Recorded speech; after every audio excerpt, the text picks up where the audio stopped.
Executive third week है और हम इससे पहले इसके अंदर चैप्टर नंबर 1 के काफ़ी इम्पोर्टेंट टॉपिक्स जो हैं वो शुरू कर चुके हैं और इस वक्त जो है हम काफ़ी अहम टॉपिक्स की तरफ आगे बढ़ रहे हैं। सवाल ये है कि आज के टॉपिक्स हमारे क्या होंगे। सबसे पहले तो आपको इस पर चलते हैं और बात करते हैं आपके साथ। तो देखिए, जो आज के टॉपिक्स ज़ेरे बहस आएंगे आपके साथ, उसमें हम इससे पहले लास्ट लेक्चर में आप लोगों के साथ बात कर रहे थे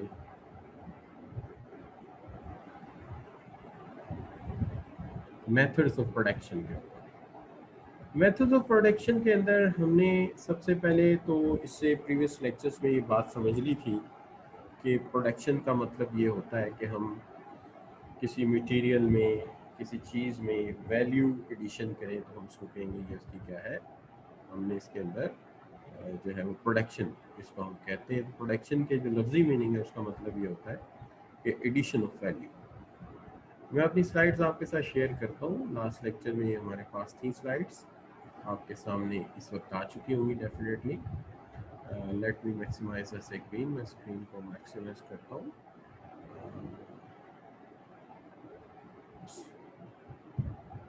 तो ये आ गई स्क्रीन आपके सामने। तो देखिए, लास्ट लेक्चर में हमने ये बात की थी कि प्रोडक्शन के डिफरेंट मेथड्स हैं, जिसके अंदर हमने ये कहा कि हम मटेरियल को कन्वर्ट करते हैं different production techniques, different production materials को कन्वर्ट कर देते हैं हम किसी गुड में, किसी प्रोडक्ट में, तो इसे हम प्रोडक्शन कहते हैं। फॉर एग्जांपल वुडन, रबर या मेटल मटेरियल से हम गाड़ी बनाते हैं या कोई फर्नीचर जनरेट करते हैं तो हम उसको प्रोडक्शन कहते हैं। लेकिन यहाँ पे हमारा पर्टिकुलरली मकसद ये था कि हम किस टाइप्स के प्रोडक्शन टेक्निक्स इस्तेमाल करते हैं। तो देखिए, इसके अंदर एक टेक्निक थी जिसको हमने कहा था job production method. Job production method का मतलब ये था कि एक जॉब हमारे पास आती है, एक काम हमारे पास आता है, जैसे कोई ड्रेस डिज़ाइनिंग का काम आता है या कोई बिल्डिंग डिज़ाइन का काम आता है, और हम उस बिल्डिंग को डिज़ाइनिंग शुरू कर देते हैं और उसको डिज़ाइन करके हम मैन्युफैक्चर कर देते हैं। तो हम इसको कहते हैं, ये हमारा जॉब प्रोडक्शन टेक्निक का नाम देते हैं इसको। अब जब हम एक तो इसमें हम सिंगल जॉब की बात कर रहे हैं, एक जॉब हमारे पास आती है और हम उसको मुकम्मल करते हैं, तो उसको हम कहते हैं जॉब प्रोडक्शन मेथड। इसके अंदर हमने तफसील काफ़ी पढ़ी थी कि जी इससे हम कस्टमर को सेटिस्फाई कर सकते हैं, हम उसको डील कर सकते हैं, जिस तरह की उसकी पसंद हो वैसा प्रोडक्ट बना सकते हैं। तो हमने मिसाल दी थी, कोई एडवर्टाइजिंग कैंपेन डिज़ाइन कर रहे हैं, कोई ऑडिटिंग अकाउंट्स या लार्ज पब्लिक लिमिटेड कंपनी जो है उसके लिए अकाउंट्स का असाइनमेंट सॉल्व कर रहे हैं, या कोई न्यू बिल्डिंग या फैक्ट्री बना रहे हैं। ये बात लास्ट डे हमारी आपके साथ हुई थी। उसके बाद हमने इसके फीचर्स पे बात की थी और फिर हम चले गए थे batch production method. Batch production method, यहाँ मैं क्विक रिव्यू दे रहा हूँ क्योंकि लास्ट टाइम में ये लेक्चर कवर कर गया था। अच्छा, बैच प्रोडक्शन मेथड में मसला ये था कि हम जो है वो एक पर्टिकुलर प्रोडक्ट बनाने की बजाय या एक सिंगल असाइनमेंट मेथड की बजाय हमारे पास एक बैच ऑफ गुड्स बनने के लिए आ जाती है। हमारे पास एक बैच ऑफ गुड्स बनने के लिए आ जाती है। हम उन बैच ऑफ गुड्स को डेवलप करते हैं या बनाते हैं और इसको जो हम क्या कहते हैं कि हम जो है वो मैन्युफैक्चर करते हैं। तो आप यूँ कह लीजिए कि यहाँ पर एक गुड नहीं बल्कि एक बल्क ऑफ गुड्स या एक सेट ऑफ गुड्स आ जाती हैं। हम उस सेट ऑफ गुड्स को एक ही मेथड के तहत डिज़ाइन करते हैं, इसीलिए हम इसको कहते हैं कि ये एक बैच है। मैंने इसकी एग्जांपल दी थी कि एक पर्टिकुलर बैच ऑफ स्टूडेंट्स है कंप्यूटर साइंस में, मैनेजमेंट साइंस में या किसी प्रोफेशनल बॉडी में। उस बैच का कैरिकुलम अगर आप देखेंगे तो पर्टिकुलरली एक स्पेसिफिक और सेम होगा। फॉर एग्जांपल, जिन लोगों ने 2017 में ICMA शुरू किया था, CMA क्वालिफिकेशन में आए थे, उनकी जो फॉर्मेट ऑफ कोर्सेज होगा वो सेम होगा सबका, क्योंकि वो एक बैच के हैं। और जो आज 2019 में स्टार्ट कर चुके हैं और इस वक्त हमारे साथ हैं। ये बच्चे जो है इनका एक बैच है, एक फॉर्मेट है, तो हम इसको कहते हैं ये है बैच मेथड के एक बैच सेम होता है। इसके अंदर हमने एग्जांपल दी थी, जैसे कि बेकरी की एग्जांपल दी थी कि देखिए एक सेट ऑफ डोनट्स आते हैं, बेक होते हैं, फिर एक सेट चला जाता है और दूसरा सेट उसकी जगह ले लेता है। तो इस तरह एक सेट से हम दूसरे सेट पे मूव कर जाते हैं। इसके बाद हमने नेक्स्ट मेथड जो बात की थी आपके साथ, वो की थी हमने फ्लो मेथड के ऊपर। ठीक है जी। अच्छा, फ्लो मेथड के ऊपर जो बात की थी उसके अंदर हमने ये कहा था कि हम जो है एक फ्लो में हमारे पास प्रोडक्शन आती है और इसको हम मास प्रोडक्शन भी कहते हैं। इसके अंदर बेल्ट के अंदर गुड्स आते हैं, यानी एक चेन है, चेन के ऊपर गुड्स आती जाती हैं, बन के आगे निकलती रहती है। अब देखिए ये तीन तरीके थे। एक तरीका था कि एक जॉब आई उसको मुकम्मल किया, एक जॉब फोकस होके। फिर एक तरीका ये था कि 2 3 4 जब का सेट आ गया उसको मुकम्मल किया, इसको हमने बैच प्रोडक्शन मेथड किया था। और ये जो है आपके सामने चेन है पूरी की पूरी, जिसके ऊपर चीज़ें कंसेक्यूटिवली आती जा रही हैं, बनती जा रही हैं, इसको हम मास प्रोडक्शन कहते हैं या फ्लो प्रोडक्शन का नाम देते हैं। ये सारी जो चीज़ें हैं ये लास्ट डे हमने काफ़ी तफसील के साथ आपके साथ डिस्कस कर ली थी। लास्ट में कुछ MCQs थे जिसके ऊपर थोड़ी सी डिस्कशन हुई थी आपके साथ, जिसमें पर्टिकुलरली अगर आप देखते हैं तो ये फर्स्ट MCQ था जो हमने डिस्कस किया था, लेकिन गालबन इसकी ऑप्शन सही सेट नहीं हुई थी उसे। तो मैंने कहा था कि ये चूँकि उस वक्त टाइम भी ख़त्म हो गया था, अब वो फर्दर डिटेल भी नहीं दी जा सकती थी, इसलिए मैंने इसको कहा कि ये रिव्यू भी होना चाहिए और ये क्वेश्चन भी आपके सामने आना चाहिए। ये क्वेश्चन ये था कि in a method is a method dash is a method of manufacturing where products are made as a specified group or set of goods within a time frame। एक टाइम फ्रेम के अंदर एक set of goods जो है वो बनाई जाए, तो इसको हम क्या कहेंगे, इसको जो है शाबाश, बिकॉज हसन जॉब मेथड नहीं कह सकते, उसकी वजह ये है कि यहाँ पे सेट ऑफ गुड्स हैं। ठीक है, तो सेट ऑफ गुड्स का मतलब ये है कि इसके अंदर एक से ज़्यादा का जो है वो बुके आया हुआ है, या एक से ज़्यादा का क्लस्टर आया हुआ है, या सेट आया हुआ है, ग्रुप आया हुआ है। तो ये सारी बातें जो है हाफिज शहाब भी ठीक कह रहे हैं, रुतबा, मोहम्मद उसामा, कोमल और उसामा सैयद ये बात ठीक कह रहे हैं कि ये जो है बेसिकली बैच प्रोडक्शन है। अच्छा, अब अगर आप देखते हैं इसको सेकंड क्वेश्चन को, dash is can go through series of steps in a large manufacturing process make the final desired bunch of goods. एक बंच ऑफ गुड्स है जिसे बनाया जाता है एक लार्ज प्रोडक्शन प्रोसेस के तहत। तो इसको अब मैं क्या यहाँ पे पिक करूंगा, शाबाश, ऑप्शन आप बता सकेंगे तो हाफिज साहब अगेन बैच बता रहे हैं मुझे, बिल्कुल ठीक कह रहे हैं। मोहम्मद उसामा बिन इमरान भी ठीक कह रहे हैं, और जो है उसामा सैयद ठीक नहीं जा रहे, हमजा ठीक है, क्योंकि उसकी वजह ये है कि देखिए बंच ऑफ गुड्स है, बंच ऑफ गुड्स या सेट ऑफ गुड्स या बैच ऑफ गुड्स ये एक ही बात होती है। लिहाजा बंच है, बैग है, बैच है या सेट है, ये सारे एक ही तरह के वर्ड्स होते हैं। लिहाजा ये भी जो है ये बैच कहलाएगा। Question number 3 involves producing customized work such as one of product। एक ऐसी सिचुएशन जिसमें कस्टमाइज प्रोडक्शन की जाए, such as one of product for specific customer, specific customer के लिए प्रोडक्ट तैयार किया जाए, work in quantities usually less than those of mass market, या mass product mass market product ना हो, तो हम इसको क्या कहेंगे। तो यहाँ पे देखते हैं कि स्टूडेंट्स मुझे क्या जवाब सेंड करते हैं। तो ये बिल्कुल ठीक है, हमजा ठीक कह रहे हैं, उसामा भी सही कह रहे हैं, कोमल जहाँ भी सही कह रही हैं, ये जॉब मेथड होगा, और उसामा सैयद और बाकी बच्चे जो है मुझे जवाब दे रहे हैं। तो यहाँ पे मैं ये तो नहीं कहता कि इसका जवाब सही है नहीं है, तो इट्स जॉब मेथड। बिकॉज देखिए इसके अंदर मसला ये था कि यहाँ पे देखिए ये जहाँ मैं पॉइंट कर रहा हूँ इसे, वन ऑफ, सिर्फ एक, बाकी सारे ऑफ, एक प्रोडक्ट सामने बाकी सारे of product. One of product. अच्छा, और स्पेसिफिक फॉर द कस्टमर, तो किसी कस्टमर ने स्पेसिफिक सूट भेजा है कि लो जी ये सूट मेरे ज़रा साइज़ के मुताबिक सी दें। किसी कंपनी ने कहा है कि हमें ये जो फलां फलां हमने यूनिवर्सिटी बनानी है, इंस्टीट्यूशन बनाना चाह रहे हैं रिसर्च के लिए, इसके लिए एक फिजिबिलिटी बनाना है। अब वो एक इंस्टीट्यूशन की यानी वन जॉब है, या किसी ने हमें एक स्पेसिफिक सिस्टम का ऑडिट करने के लिए दे दिया है, तो वो वन ऑफ है, यानी एक असाइनमेंट है, एक स्पेसिफिक है, लिहाजा यहाँ पे जॉब मेथड जो है वो अप्लाई होगा।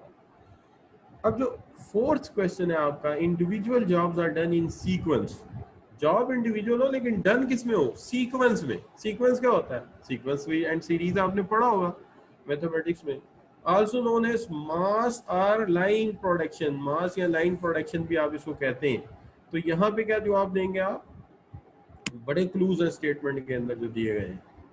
there are too many clues are given, so रुतबा सगीर, हमजा, हसन, शहाब, हाफिज शहाब इज गुड कि ये फ्लो है, फ्लो प्रोडक्शन है डेफिनेटली, क्योंकि मास भी कह दिया, लाइन प्रोडक्शन भी कह दिया, तो डेफिनेटली इट्स फ्लो प्रोडक्शन।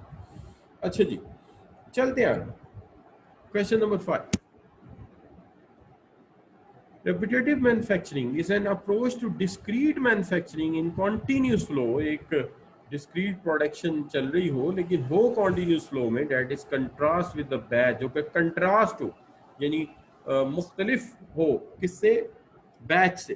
तो फिर क्या कहूँगा मैं इसे, तो आप इसको क्या कहेंगे शाबाश, इन ऑप्शंस में से, तो इन ऑप्शन से you can choose any option. जी, मोहम्मद उसामा बिन इमरान, बी ऑप्शन। हमजा, मास, सही हो गया। फ्लो भी ठीक है, लेकिन फ्लो की ऑप्शन तो है ही नहीं रुतबा। और ऑप्शन बी वह कोमल जहां, and I cannot read Khan 21, mass production, and Hafiz and Kiran and Usama Sayyid. The answer is, you see, mass production. Mass, why mass production? Because reason is this, कि mass production is also known as flow production, also known as line production. ठीक है जी, तो ये तीनों एक ही नाम है, mass production, flow production. तो अगर फ्लो ना मिले तो मास प्रोडक्शन का वर्ड भी इक्वली उसके बराबर। तो ये था हमारा जो लास्ट सेशन में आपके साथ डिस्कशन हुई थी। अब थोड़ी देर के लिए मैं स्लाइड्स को हटाऊंगा चूंकि ये टॉपिक कवर हो चुका है, लेकिन ऐसा ना हो कि जैसे ही मैं टॉपिक हटाऊं तो आप लोग शोर मचा दें, हमें कुछ नज़र नहीं आ रहा। जैसे वो होता था ना पाकिस्तान की पुरानी फिल्मों में, तो वो कहा करते थे, वो हीरोइन को चोट लग जाती थी या हीरो को, तो वो क्या करते थे, वो शोर में जा देते थे, डॉक्टर मुझे कुछ नज़र नहीं आ रहा। तो ऐसी कहानी नहीं होनी चाहिए। तो मैं आपके सामने से स्लाइड्स हटा रहा हूँ। अच्छा जी, स्टॉप शेयरिंग मैंने कर दिया है, ये स्लाइड्स मैं हटाने लगा हूँ, दूसरी स्लाइड्स आपके सामने लेके आता हूँ। थोड़ा सा ज़रा डिवाइस जो है ज़रा काबू आ जाए मेरे। आप जानते हैं कि थोड़ा सा टेक्निकल काम होता है ऑनलाइन पढ़ाना, एक तरफ स्टूडेंट्स को गाइड करना होता है, दूसरी तरफ इक्विपमेंट को मैनेज करना होता है, तीसरी तरफ इंटरनेट का ख्याल रखना होता है, चौथी तरफ माइक मुंह के पास रखना होता है, तीसरी तरफ पेन आपके हाथ में होता है, चौथी तरफ आपके पानी का गिलास दूर पड़ा हुआ है, और जनाब वगैरह वगैरह वगैरह। तो बड़ी इसमें लिमिटेशंस होती हैं, लेकिन इसमें मज़ा बड़ा आता है। उसकी वजह ये है कि यहाँ जितना टाइम होता है वो सारे का सारा यूटिलाइज होता है। क्लास में हम बहुत सारी बातें और भी कर लेते हैं, आल दो इंटरेक्शन भी हो जाता है, लेकिन यहाँ पे हमें फोकस्ड रहना होता है। इसलिए कभी आपने देखा होगा कि जितना काम आप क्लास में 1.5 घंटे में करते हैं वो यहाँ 45 मिनट में ही हो जाता है। एनीवे, तो मैंने अक्सर ऑनलाइन रिकॉर्डिंग की है कोर्सेज की, तो मैंने देखा है कि जो कोर्स में क्लास में पढ़ाता हूँ 150 आवर्स में, अमूमी तौर पर रिकॉर्डिंग में 70 आवर्स में ही कवर हो जाता है, चूँकि वहाँ काम के अलावा कोई बात होती नहीं आमतौर पर।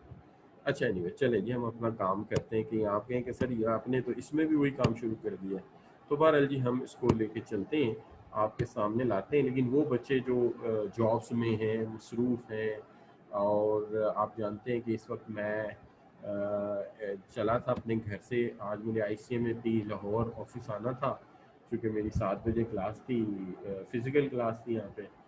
तो मेरे से घर में लेक्चर देना मुमकिन नहीं था, क्योंकि फिर 7 बजे मुझे वो क्लास टेक ओवर करनी थी, 7:15 बजे, तो यहाँ पहुँचना ज़रूरी था। तो मैं चला, यू कैन से मेरा जो एरिया है वो है लाहौर में वेलेंशिया के पास, यानी DHA रहबर फेस है, वहाँ से मैं चला। यू कांट इमेजिन मैं कितनी मुश्किल से पहुँचा, इतनी ट्रैफिक थी, इतना फ्लो था ट्रैफिक का कि यहाँ पहुँचना मेरे लिए बहुत मुश्किल हो गया।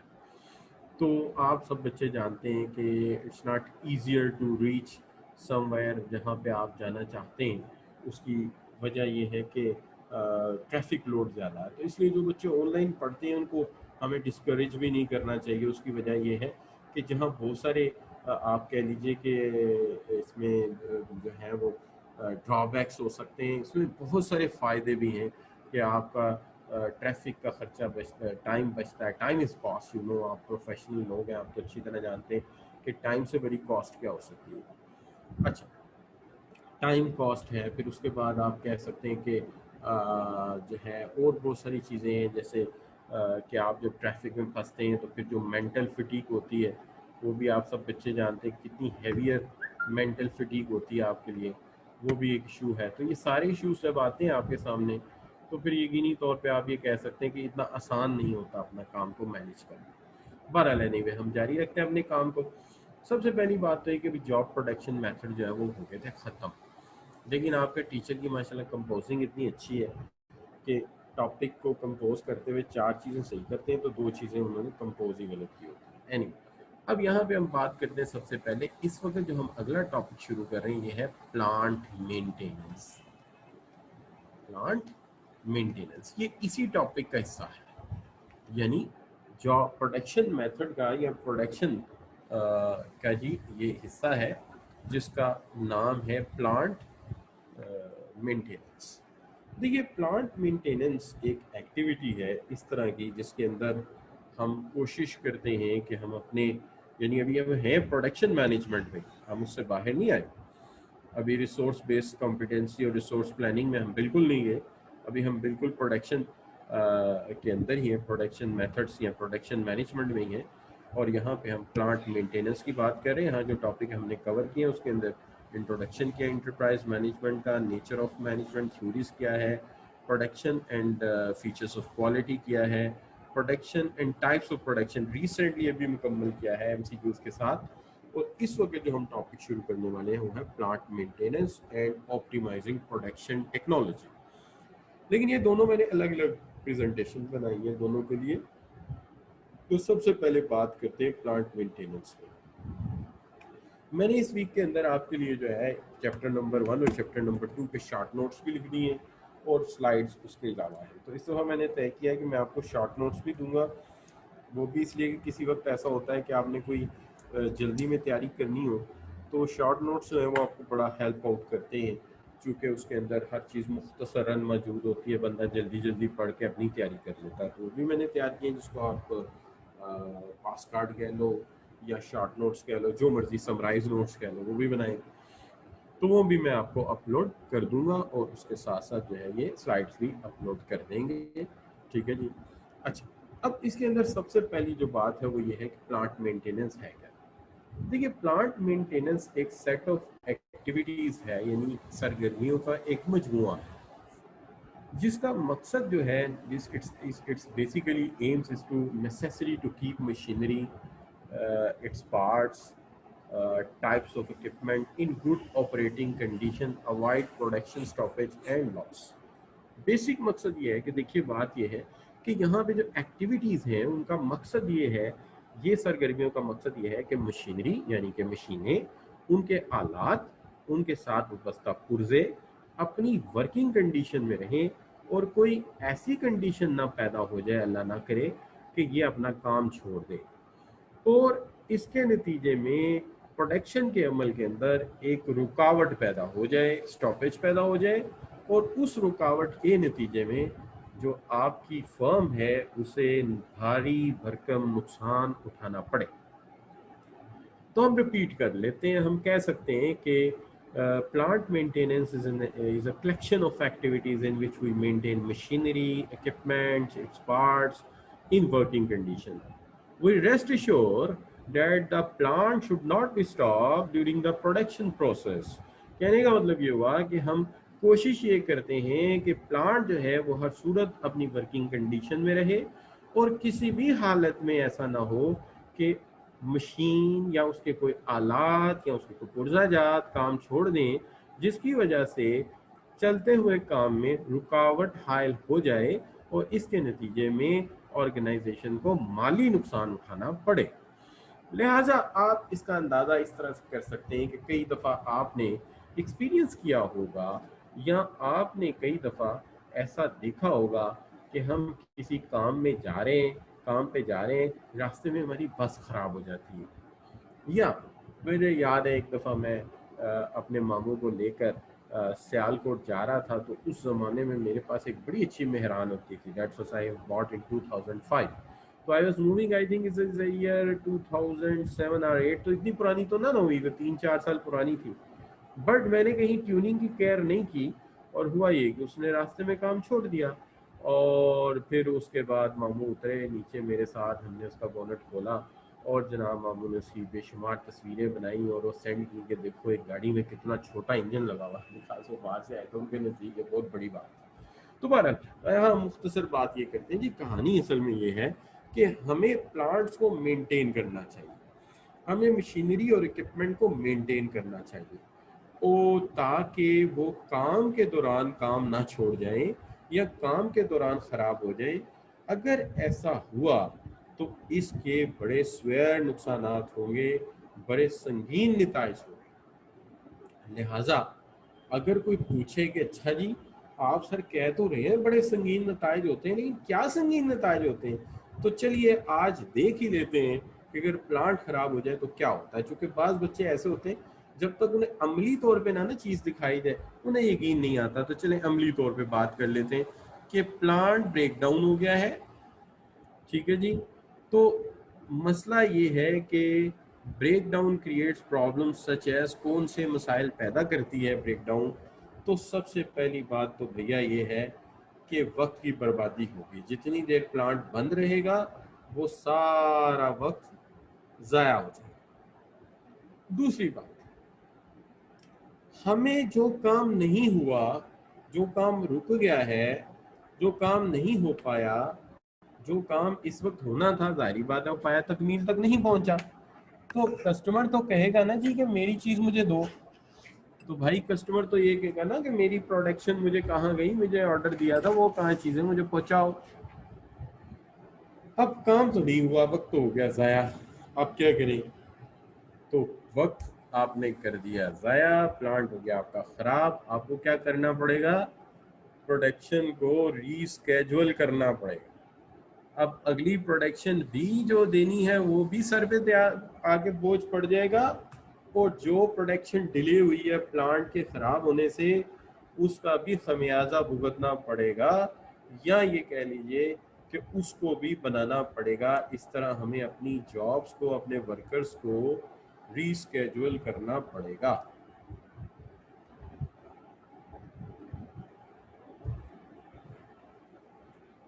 तो हमें सारा काम रीस्केजुअल करना पड़ेगा। अब ना सिर्फ ये भी तो बात है कि जब कोई मशीन ख़राब होती है बच्चों, बाज़ मशीनें ऐसी होती हैं, मेरा एक भांजा है तो वो काम करता है, इज़ अ मैकेनिकल इंजीनियर।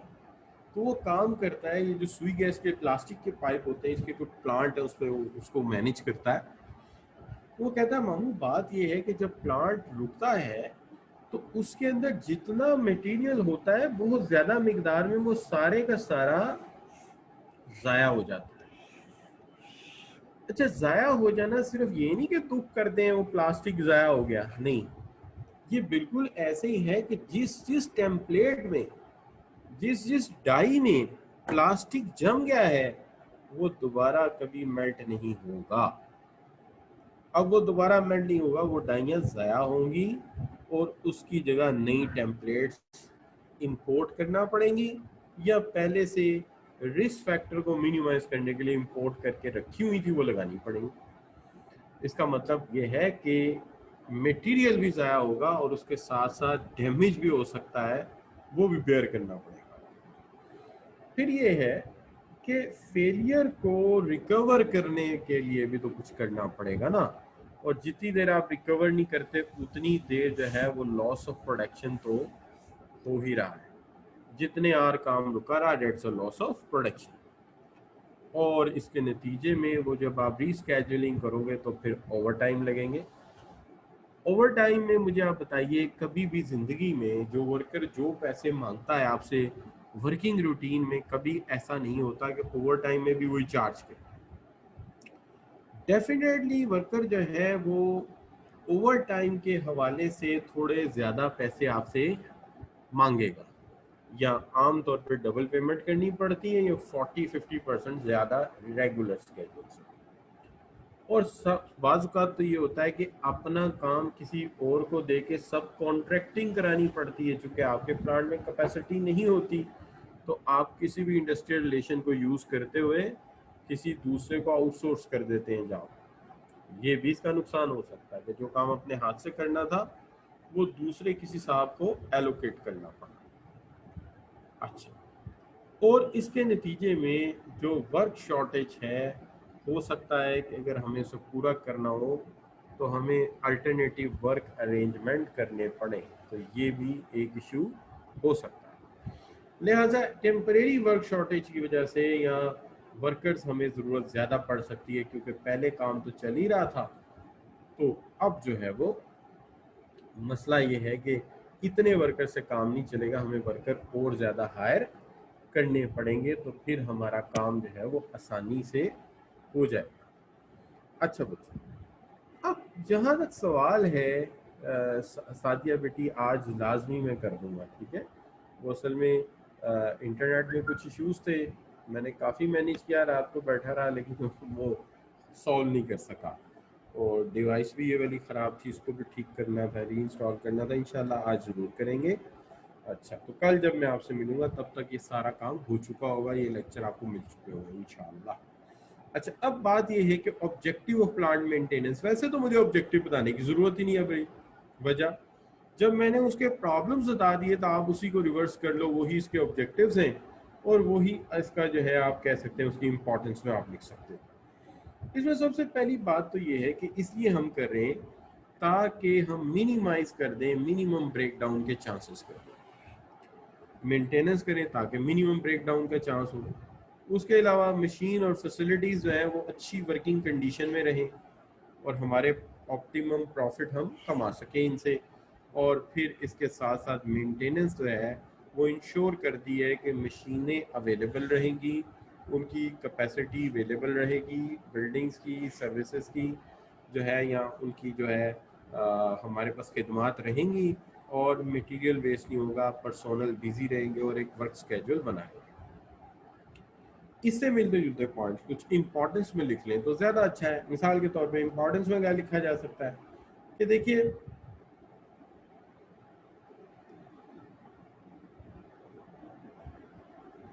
कि जो प्लांट मेंटेनेंस है ये वेरी करता है मशीन टू मशीन।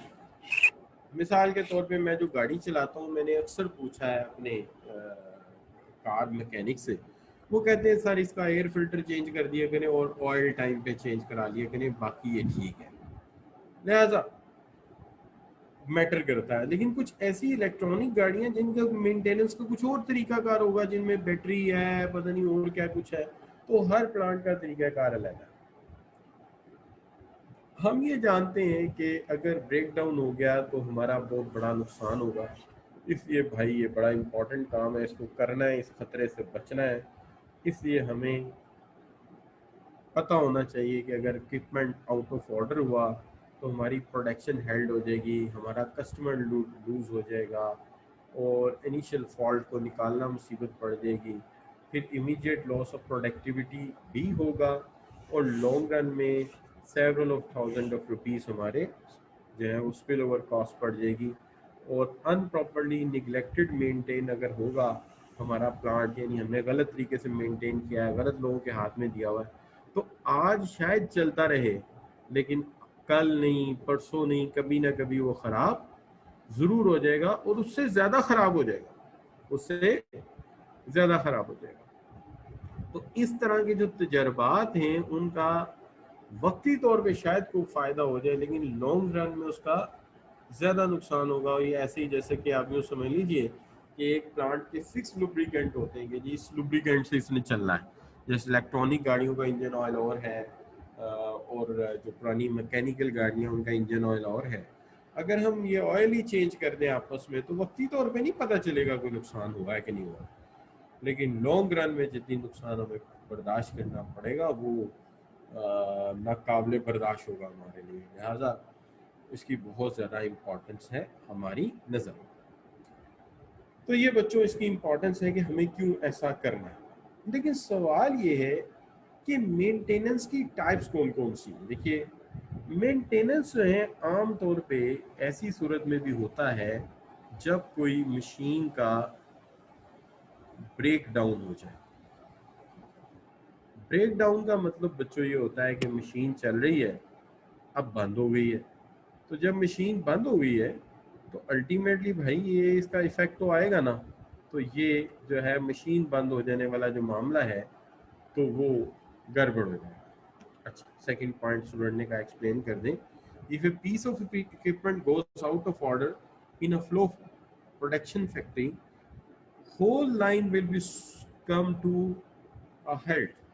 कहने का मतलब ये है कि अगर एक चेन पे काम हो रहा है, जैसे फर्ज करो बर्गर बन रहा है, चलो अगर बर्गर बन रहा है तो भाई मीट आना बंद हो गया तो जो पीछे से बंद आ रहे हैं वो भी तो बेकार जाएंगे, जो सैलड आ रही है वो भी तो बेकार जाएगी। यानी एक चिकन ना आने से या मीट ना आने से पूरा काम रुक जाएगा।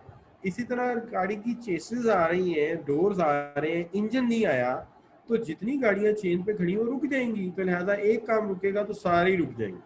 ठीक हो गया बच्चों।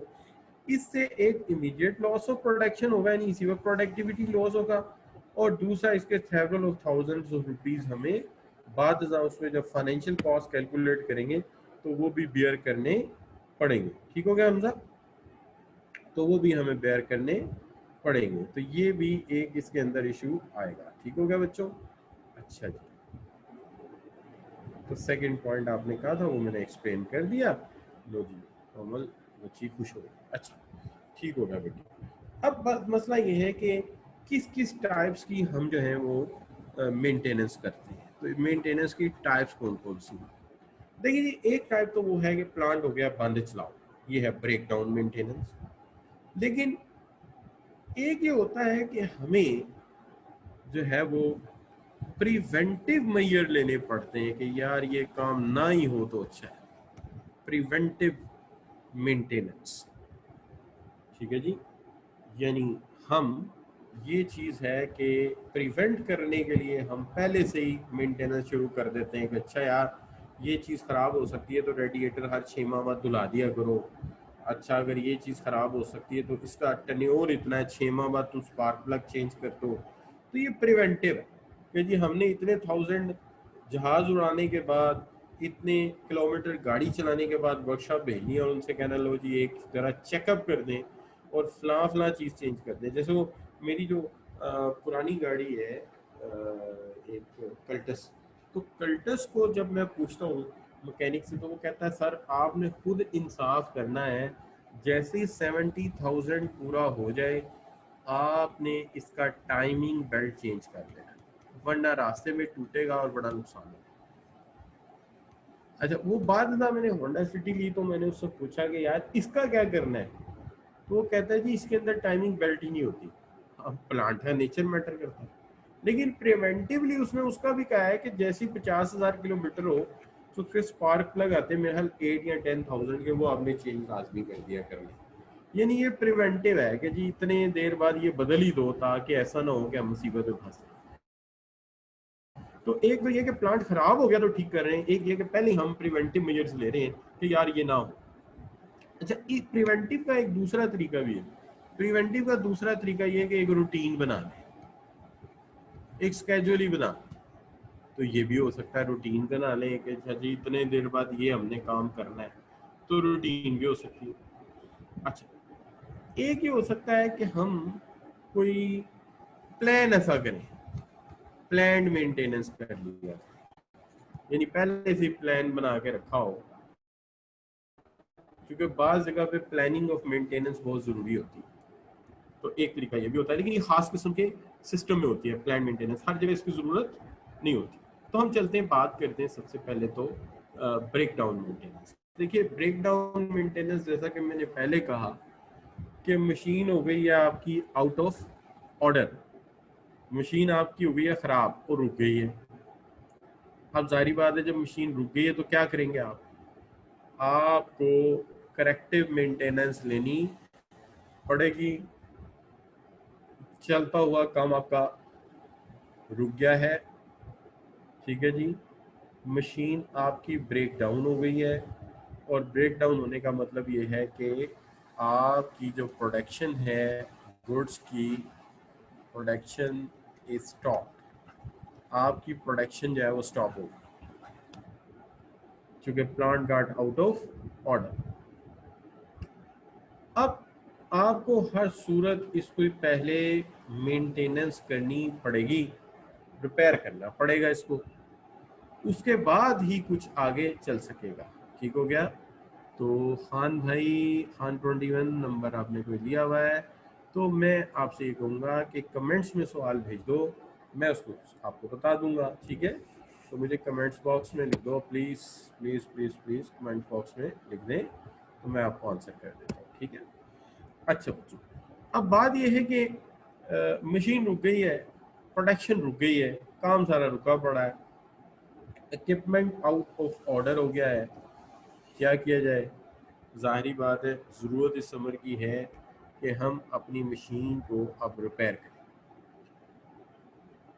इसकी मुख्तलिफ मिसालें दी गई हैं। मिसाल के तौर पे लेट से सेंट्रल शाफ्ट टूट गई है, सेंट्रल शाफ्ट ब्रेक डाउन हो गई। अक्सर औकात में एक दफ़ा अटक जा रहा था, नहीं दरिया झेलम के पुल से गुजर रहा था और ये चनियोट वाली साइड से मैं जा रहा था, तो वहाँ पे एक ट्रक का पहिया जो है ना, 2 व्हील पीछे वाला टूट के दूर गिरे हुए थे और उसके ऊपर ढेर सारे बड़े बड़े स्टोन रखे थे ट्रक पे। तो मैंने उनसे पूछा कि भाई ये क्या हुआ? उन्होंने कहा जी इसकी सेंट्रल शाफ्ट टूट गई है, टायर आर्ट टूट गई है। तो मैंने, खुदा के बंदो, तुमने इतने पत्थर रखे हैं तो टायर आर्ट तो टूट नहीं था, यही तुम 2 चक्कर लगा लेते तो शायद इतना नुकसान ना होता जितना आपने अब कर लिया।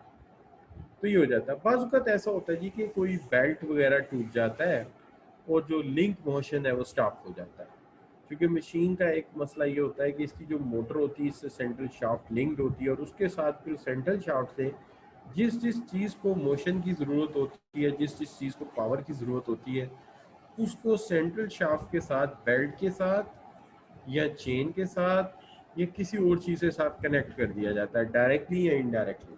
तो फिर एक जो मूवमेंट है वो दूसरे में मूवमेंट लेकर जाती है। इस तरह अगर आपकी मोटर जल गई है या बेल्ट टूट गया है या लिंक मोशन टूट गया है या सेंट्रल शाफ्ट टूट गई है, इस तरह की कोई सिचुएशन हो गई है तो प्रोडक्शन रुक जाएगी, और प्रोडक्शन रुक गई तो अल्टीमेटली इसका मतलब ये होगा कि हमें हर सूरत इस प्लांट को मेंटेन करना होगा, इस प्लांट को रिपेयर करना होगा, गरारियाँ ला के नहीं डालनी होगी या शाफ्ट नहीं डालनी होगी, वगैरह वगैरह कुछ भी हो सकता है। तो इस तरह की सिचुएशन हो सकती है। अब जहाँ तक सवाल है कि ऐसा क्यों ना किया जाए कि जब हम जानते हैं कि अगर हमने रिपेयर वर्क टाइम पे ना किया, केयर ना की तो मशीन ख़राब हो जाएगी, तो हम ऐसा क्यों नहीं कर लेते कि हम प्रिवेंटिव मेंटेनेंस शुरू कर देते हैं। प्रिवेंटिव मेंटेनेंस का मकसद ये है कि इन कंट्रास्ट टू करेक्टिव, के ख़राब होने के बाद क्यों हल करें, पहले ही प्रिवेंटिव मेंटेनेंस शुरू कर देते हैं। क्या हाल है ना जी? कि देखिए अब अल्लाह ना करे किसी को हार्ट अटैक आ गया तो भाई हार्ट सर्जरी भी हो सकती है, एंजियोग्राफी भी हो सकती है, एंजियोप्लास्टी भी हो सकती है, लेकिन ऐसा भी तो किया जा सकता है कि पहले ही कोलेस्ट्रॉल लेवल कंट्रोल कर लिया जाए, पहले ही बंदे को कोई फाइबर ज़्यादा दे दिया जाए या फूड में फ्रूट्स ज़्यादा दे दिए जाएँ और ऑयल का इस्तेमाल, घी का इस्तेमाल कम करवा दें, तो ये भी तो हो सकता है कि ख़राबी की तरफ जाने ही ना दें। इसी तरह मशीनों में भी है कि बजाय इसके कि मशीन को ख़राब होने दिया जाए, क्यों ना हम मिनिमाइज़ कर दें possibility of unanticipated production interruption, यानी कि ऐसा प्रोडक्शन इंटरप्शन जो एंटिसिपेटेड नहीं है, अचानक हो जाता है, इसको हम होने ही ना दें। कोशिश करें कि मेजर ब्रेक डाउन ना हो, इससे बहुत ज़्यादा कॉस्ट आएगी, तो हम प्रिवेंटिव काम शुरू कर देते हैं। अब प्रिवेंटिव काम में हम क्या कर सकते हैं? प्रिवेंटिव काम में सबसे पहली बात तो ये है कि हमें ऐसा इक्विपमेंट लेना चाहिए, ऐसा डिज़ाइन इंस्टॉल करना चाहिए जो हमारी ज़रूरत के मुताबिक हो। अगर वो हमारी ज़रूरत के मुताबिक नहीं होगा और हम उस पर लोड डालेंगे तो ख़राब होगा। लिहाजा कैपेसिटी का ख्याल रखा जाए, ठीक है जी, कि हमारी ज़रूरत कितनी है और हमने प्लांट कितना बड़ा लगाना है। वो हमारा रवायती काम नहीं होना चाहिए कि 100 सीसी की बाइक है और उसके पीछे हमने एक रिक्शा नमा बॉडी लगा के उसके ऊपर 6 बंदे पीछे बिठाए हुए हैं, एक बाइक चला रहा है, 6-7 हो गए, और 8वां बंदा भी अगर मिल जाए तो उसको भी कहते हैं बड़ी जगह तू भी आ जा। तो ऐसी सूरत में तो जाहिर है डिज़ाइन प्रॉपर नहीं है, तो जानी नुकसान भी हो सकता है। अगर कहीं अचानक टायर टूट जाए तो you will bear a big loss. So इंसान की ज़िंदगी कीमती है, इसलिए कहते हैं कि जो ट्रैफिक के कन्वेंस है इसका भी एक प्रॉपर डिज़ाइन होना चाहिए। अच्छा, अब इसके ऊपर ये है कि पहली बात ये कि इंस्टॉल ही वो चीज़ कीजिए जो ज़रूरत के मुताबिक है। अच्छा, इसमें ये नहीं कि अगर आप अपनी आसान सी एग्जांपल ये लें, अपने घर में छोटा वैक्यूम क्लीनर रख लें आप, आपका घर है 1 कनाल का और आप जो है वो 5 पाउंड का वैक्यूम क्लीनर लेके आ जाएं, करें हाँ ज़रा 2 से 3 दिन उसको यूज़, वो गर्म होकर ख़राब हो जाएगा, क्या हाल, तो वो काम ही नहीं करेगा। इसी तरह से पीरियोडिक इंस्पेक्शन भी करें अपने हर इक्विपमेंट की। पीरियोडिक इंस्पेक्शन में जो रबड़ कवर है, रबड़ कवर अपनी जगह है, चेन कवर है वो अपनी जगह है, मोटर की हीट को चेक करें कि कहीं वो हीट तो नहीं ज़्यादा कर रही। अगर हीट ज़्यादा कर रही है तो इलेक्ट्रिशियन से पूछे, इलेक्ट्रिकल इंजीनियर हर जगह होते हैं। मेरे एक दोस्त है, उनकी बेटी इलेक्ट्रिकल इंजीनियर है, तो एक दिन मैं गया तो वो मेन स्विच बोर्ड खोल के काम कर रही थी। उनका 2 कनाल का घर है, काफ़ी बड़ा स्विच बोर्ड था। सूखी सी लड़की थी। मैंने उसे कहा, मैंने कहा बेटी तुमने ही क्यों किया, तो कोई इलेक्ट्रिशियन बुला लेती। कहती है अंकल मैं इंजीनियर हूँ। मैंने कहा है, कहती है मैं पैकेजेस बेचती थी, बड़ी मोटरें खोल देती हूँ, आपका ख्याल होगा। तो बात यह है कि इलेक्ट्रिकल इंजीनियर को बुलाओ और उससे कहो कि यार ये जो मशीन है, मोटर है, गर्म हो रही, इसको चेक करो, ठीक है जी। ये भी चेक करें कि इक्विपमेंट के जहाँ पे एग्जॉस्ट है वहाँ कोई आपने कपड़ा तो नहीं रख दिया, कहीं ढाम तो नहीं दिया। आप अपने कंप्यूटर को सर्दियों में अक्सर लोग क्या करते हैं, लिहाफ के ऊपर रख देते हैं और वो जो उसका एग्जॉस्ट फैन होता है लैपटॉप का, वो ब्लॉक हो जाता है। तो नतीजा आपने कभी देखा हो शायद। अच्छा, इसके बाद ये है कि रिपीटेटिवली सर्विसिंग करते रहें अपनी मशीनरी की, उसको बार बार साफ करें। जो भी उसकी सर्विसिंग है वो होनी चाहिए, उसके अंदर डस्ट पार्टिकल्स ना आने दें, और उसके जो इक्विपमेंट्स हैं उनको प्रॉपर लुब्रिकेशन से प्रोवाइड करें, ठीक है जी। अगर लुब्रिकेंट्स प्रॉपर नहीं होंगे, ऑयल एक्सपायर हो जाएगा। ये ऑयल एक्सपायर हो जाए तो मशीनरी के मुसलसल ये गिरता रहता है, मशीन चलती रहती है, गाड़ी के इंजन में भी ये मशीन चलती रहती है, एक पंप इसके ऊपर ऑयल गिराता रहता है। अगर ये लुब्रिकेंट आफ्टर वाइल जो है डेप्रिशिएट हो जाए तो ये भी बहुत बड़ा नुकसान का बाइस बन सकता है आपके लिए। अच्छा, तो ये बात। अब इसमें एक चीज हो जाती है, ये तो हमने 2 चीजें पढ़ी ना, कि हमने एक पढ़ लिया, आपका क्या नाम लेते हैं जी, जो है वो ब्रेक डाउन, कि जब ब्रेक डाउन हो गया तो ब्रेक डाउन मेंटेनेंस है, तो वो तो ब्रेक डाउन तो खराब हो गया। दूसरा तरीका क्या है, ब्रेक डाउन होने ही ना दो, पहले ही प्रिवेंटिव मेजर ले लो। लेकिन कभी कभी ऐसा होता है ना, हम आ रहे होते हैं गाड़ी पे, तो अचानक एक आवाज आती है और ड्राइवर कहता है सर मुझे लगता है कि इसका जो लेफ्ट वाला शॉक है ना, उसको कोई चीज लग गई है। अच्छा, गाड़ी चलती रहेगी, गाड़ी चलती रहेगी, उसको कुछ नहीं होगा। लेकिन अगर हमें पता चल गया है तो हम प्रिडिक्टिव मेंटेनेंस क्यों नहीं करवा लेते। जैसे मेरी छोटी गाड़ी में पिछले दिनों मैं गया तो आवाज मुझे ज्यादा फील हुई। मैंने मैकेनिक से कहा, मैंने कहा भाई बात ये चल ठीक रही है, मैंने पुश करके इसको देखा है, इंजन का ज्यादा जोर नहीं ले रही, लेकिन जब गाड़ी चलती है तो एक गूंज है, आवाज है। उसने कहा सर इसके सारे जो व्हील है ना उनके बैरिंग्स आउटडेटेड है, अभी ये आवाज दे रहे हैं। और ये ऐसे चलते रहेंगे, काफ़ी देर चल जाएंगे, लेकिन अगर आप चेंज करवा लें तो गाड़ी में सुकून आ जाएगा और फिर ये अचानक नहीं टूटेंगे या खराब हो। तो ये एक चीज़ होती है कि प्रिडिक्टिव, क्या हमने प्रिडिक्ट कर लिया कि यार बेरिंग जो है वो अपनी लाइफ पूरी कर गया है, या कबल अज वक्त किसी झटके लगने से या सड़कों की कंडीशन खराब होने से जो है वो पहले खराब हो गया।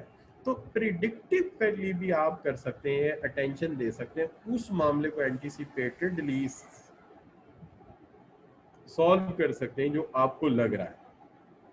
या सेंसिटिव इंस्ट्रूमेंट है, आप प्रिडिक्ट करते हैं कि इसमें ट्रबलिंग कंडीशन कहीं नज़र आ रही है, लिहाजा बजाय इसके कि रास्ते में रुके हों या प्रोडक्शन शुरू हो रही है और उस वक्त हम किसी मसले में अटक जाएं, तो उससे मच बेटर है कि हम जो है वो क्या करें, इससे मच बेटर है कि हम जो है वो प्लांट को जो है वो मेंटेन कर लें, प्लांट को जो है हम जो है उसके इशू को रिजॉल्व कर लें। तो ये हो सकता है। अच्छा, तो ये सिचुएशन जो है ये राइज कर सकती है, तो हम इसको कहते हैं ये है प्रिडिक्टिव। अब अगर आप देखें तो हमने जो है वो जो है हमने 3 तरह की जो है वो मेंटेनेंस कर ली है। 8:30 क्लास खत्म होती फिर बात करता हूँ। हेलो जी जी, सॉरी मैं समझा नहीं, मैं क्लास ले रहा हूँ फिर बात करता हूँ। सॉरी जी, ज़रा बताना पड़ गया किसी को मुझे। अच्छा, अब बात मैं ये कर रहा था कि जनाब जो है असल में बॉसेस की भी बात सुननी पड़ जाती है कभी, तो हालांकि कि लेक्चर में आमतौर पे कोई कॉल नहीं लेता, आप भी अच्छे जानते हैं।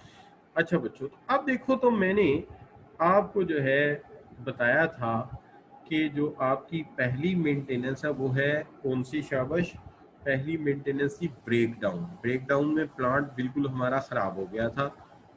और दूसरी जो थी वो थी हमारी कौन सी जी, दूसरी हमारी जो मेंटेनेंस थी वो थी प्रिवेंटिव, यानी हमने बजाय इसके कि प्लांट खराब होता, हमने पहले से प्रिवेंटिव मेजर ले लिया था। हाँ जी। अच्छा, और उसके बाद जो थी ना, अभी हमने जो बात की वो ये है कि हमने प्रिडिक्ट कर लिया कि यहाँ पे कोई चीज़ फिशी है, इसको ठीक कर लो वरना इसने हमें तंग करना है। अच्छा, अब इसके अंदर बात वक्त ऐसा भी होता है कि आप घर में कोई रफड़ डालने वाले होते हैं तो पापा या मामा पहले प्रिडिक्ट कर लेते हैं, लो जी ये बच्चा रफड़ डालने वाला है तो जरा जूते शूते तैयार कर लो, इससे पहले कि ये बड़ा लंबा रफड़ डाले इसकी हम जरा मेंटेनेंस कर लेते हैं। तो कभी कभी ऐसी मेंटेनेंस भी हो जाती है। अच्छा बच्चों, अब बात आ गया रूटीन मेंटेनेंस। रूटीन मेंटेनेंस 2 तरह की होती है, जिसके अंदर आमतौर पे वही बात है, लुब्रिकेशंस आ जाते हैं, क्लीनिंग आ जाती है, हम कहते हैं ये रूटीन की बात है। ये आमतौर पे हम टेक्नीशियन नहीं, आमतौर पे जो मशीन चलाने वाले होते हैं, मशीन मैन, वो करते रहते हैं। ये रूटीन की बात है। रूटीन मेंटेनेंस ये है कि जो लुब्रिकेंट अपनी फ्लोट से बाहर निकला है उसको साफ करो, डस्ट आई है डस्ट पार्टिकल हटा दो वहाँ से। तो ये रूटीन मेंटेनेंस है, इसको हम कहते हैं रनिंग मेंटेनेंस। रनिंग मेंटेनेंस ये कि हर दफ़ा सुबह आके अगर आप मशीन ऑन करते हैं तो मशीन ऑन करने से पहले उसके ऊपर से धागे हटा दें, उसके ऊपर से केबल्स हटा दें, उसका लुब्रिकेंट साफ करके नया लुब्रिकेंट लगा के फिर शुरू करें। इस तरह की कोई होती है, रूटीन का मामला है, ये आमतौर पे मशीन मैन जो है इसको मैनेज कर लेता है। लेकिन इसमें आमतौर पे मशीनें 2 तरह की होती हैं। एक मशीन वो होती है जो रनिंग चलते चलते ही मेंटेनेंस ले लेती है, उसको रोकना नहीं पड़ता। आप कहते हैं कि वो उसके अंदर जो भी काम है वो कंटिन्यूटी में ही चल जाता है, यानी उसको स्टॉप करने की ज़रूरत नहीं पड़ती। लेकिन बाज़ मशीनें ऐसी होती हैं जिनको बाकायदा तौर पे हमें शट डाउन करना पड़ता है, रोकना पड़ता है, फिर आप उसको ठीक कर सकते हैं, वरना आप नहीं करते। जैसे पुराने ज़माने में कंप्यूटर के मॉनिटर होते थे, वो चूंकि होते थे, हम उन्हें कहते थे CRT, और टीवी भी CRT होते थे, कैथोड रे ट्यूब्स होते थे।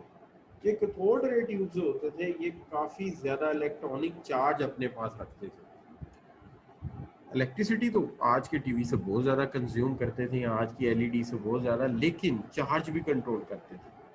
अगर गलती से भी ऑन हालत में इसका कवर रिमूव कर दिया जाए तो सुनने में आता है कि तकरीबन बंदे को 3 से 6 इंच दूर से अपनी तरफ खींच लेती थी। इस कदर ज्यादा इसके अंदर चार्ज होता था, लिहाजा इसको शट डाउन करके फिर ही आप उसको मेंटेन करते हैं।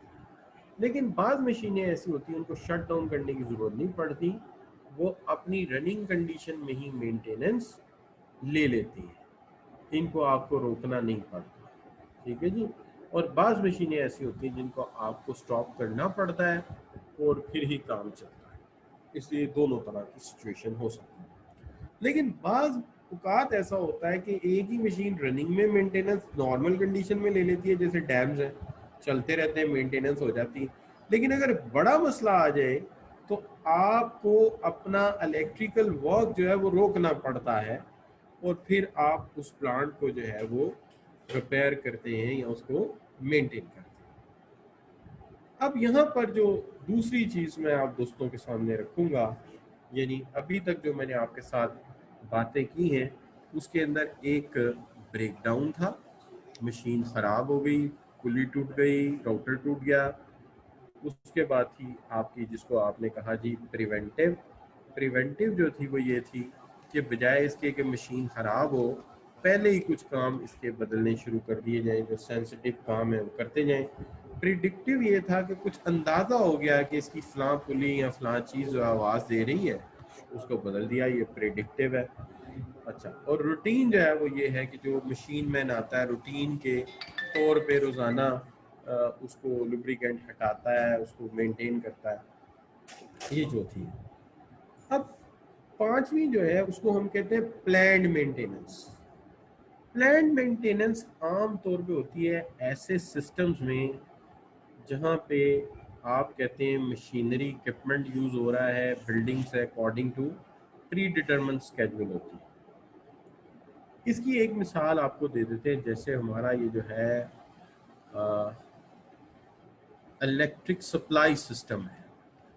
इलेक्ट्रिक सप्लाई सिस्टम जो है ये वो सिस्टम है जिसके ज़रिए बिजली हमारे घर तक पहुंचती है।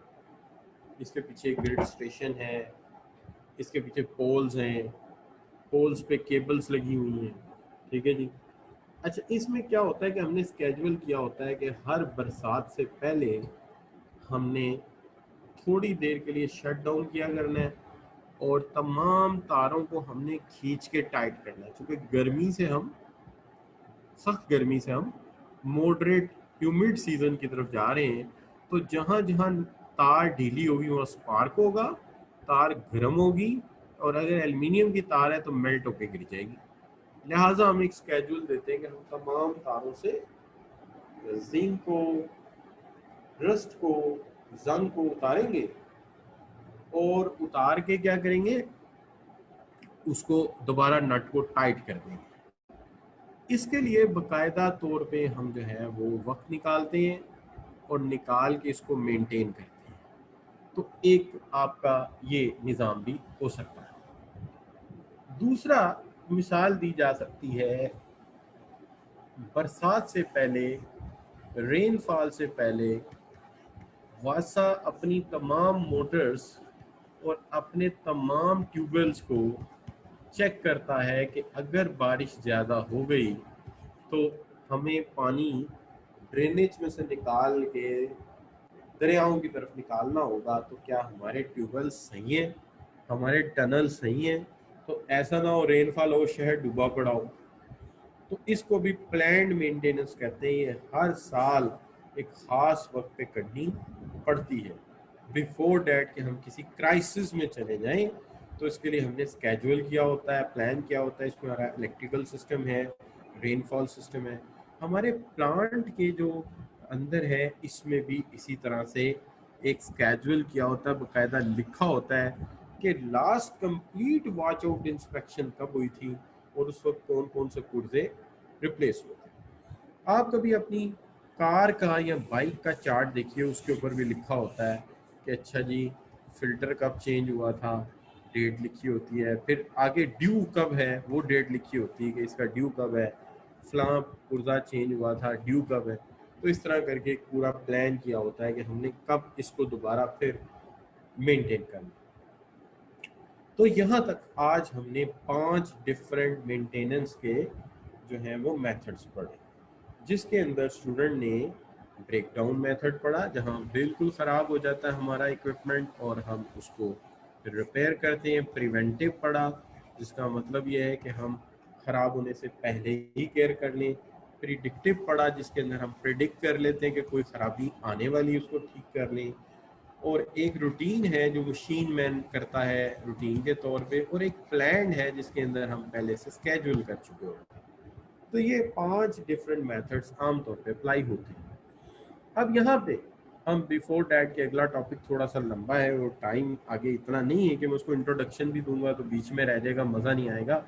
तो आप सब बच्चों को बिफोर डैट के मैं वाइंड अप करूँ, आप ज़रा थोड़ा सा रुतबा मैंने अभी बताया बेटा कि प्लान का मतलब ये है कि पहले से स्केड्यूल किया हुआ है, लिख के कागज़ों में रखा हुआ है कि इस डेट को ये काम करने हैं। अच्छा बच्चों, अब यहाँ पे आप सब बच्चों को जो है मैं फीडबैक के लिए कहूँगा कि आज का लेक्चर कैसा रहा, आपको कितना समझ आया है, और आपका फीडबैक बिफोर डैट के मैं अपनी इसको सम अप कर दिया है मैंने। तो जाने से पहले आप सब बच्चों से राय ले ली जाए, तो प्लीज़ आप सब बच्चे जो है वो अपनी राय अगर दे सकें।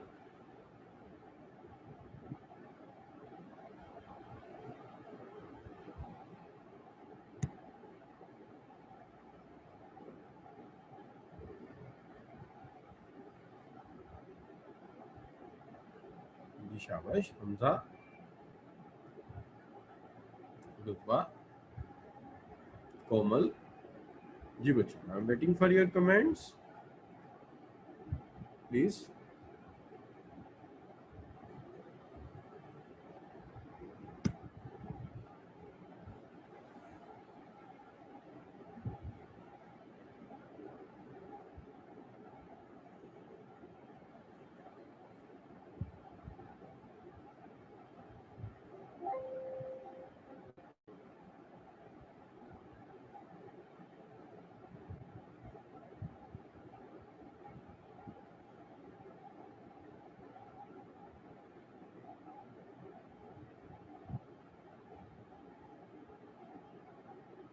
जी बच्चों, तो मैं आपसे today's topic was very interesting as by Aruj and Usama said job methods in overflow, and perfect as by Bilawal Bhutto and Usama said it's good, and everybody thanks for your appreciation। जी आपके appreciation का शुक्रिया। आज upload करेंगे इमरान, हर सूरत करेंगे बेटा, मुझे अंदाज़ा है कि आप लोगों को मैं शॉर्ट नोट्स भी इस चैप्टर के आपके अपलोड आज ही कर देता हूँ, ताकि आपको जहाँ जहाँ से देखना है टॉपिक 2 जगह से देखा करें तो आपको वो भी मिल जाए। ठीक है, तो सी यू इंशाल्लाह tomorrow. Thank you very much for your joining. अल्लाह हाफिज़।